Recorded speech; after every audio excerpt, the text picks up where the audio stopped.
2020 Jeep Gladiator Mojave Review Desert Runner. When I first drove the Jeep Gladiator Rubicon, I thought I'd found my off-road dream truck. Solid axles, a crazy crawl ratio, front and rear differential lockers, and a convertible to boot?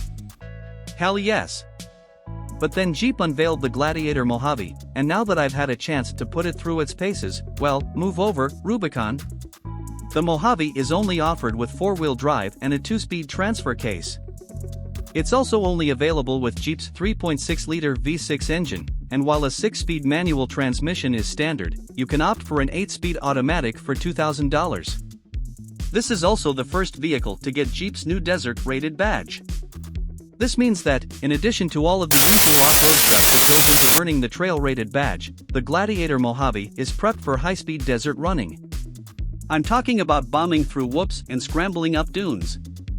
Yes, any Gladiator can do things like this, but with its 1-inch front lift and completely retuned suspension, the Mojave will get through this kind of terrain easier and faster. Both the front and rear suspension get revised Fox internal bypass shocks with remote reservoirs. The front adds a Mojave-exclusive hydraulic Fox jounce shock for extra damping capability. Think of this as a shock within a shock, able to absorb extra hard hits without compromising overall ride quality. Out in the desert, the Mojave's suspension has no trouble handling the impacts from 1.5-foot deep whoops, and more importantly, does so without losing stability. If I ran this same course in a Gladiator Rubicon, the front end would turn into a pogo stick. The Gladiator Mojave gets Jeep's Off-Road Plus setting, which is also available on the Rubicon. Activating this in 4WD high, the Plus mode makes the throttle more responsive, switches up the shift points for the automatic transmission and reduces the intervention of the electronic stability control. Combined with the added jounce shocks, this makes the Mojave far more capable for higher speed desert running. Which brings me to power. With 285 horsepower and 260 pound-feet of torque from this naturally aspirated V6, the Mojave definitely isn't as quick as a Ford F-150 Raptor. On the other hand, I'm not really sure a Toyota Tacoma TRD Pro could keep up, what with its similarly powered V6 and less sophisticated suspension. The 2020 Jeep Gladiator Mojave starts around $45,000, including $1,495 for delivery.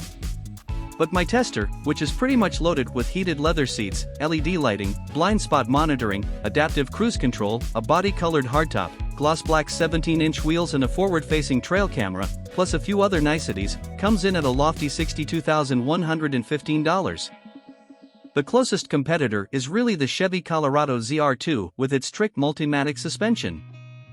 I'd be interested to put the two up against each other in the desert, and since a loaded Colorado ZR2 Bison is about $10,000 less than my test Mojave, it might prove to be a better overall bargain. There's also the F-150 Raptor, which starts in the mid-$50,000 range, but is bigger and has a ton more power. Of course, the Jeep is a convertible. Really, it all kind of comes down to what you plan to do with your Gladiator. The Rubicon is more suited for rocks, but it's more of a desert jogger than runner. The Mojave will do all the things a standard Gladiator can do, but the price premium is really only worth it if you're going to visit the dunes. It might be expensive, but it's absolutely my off-roader du jour.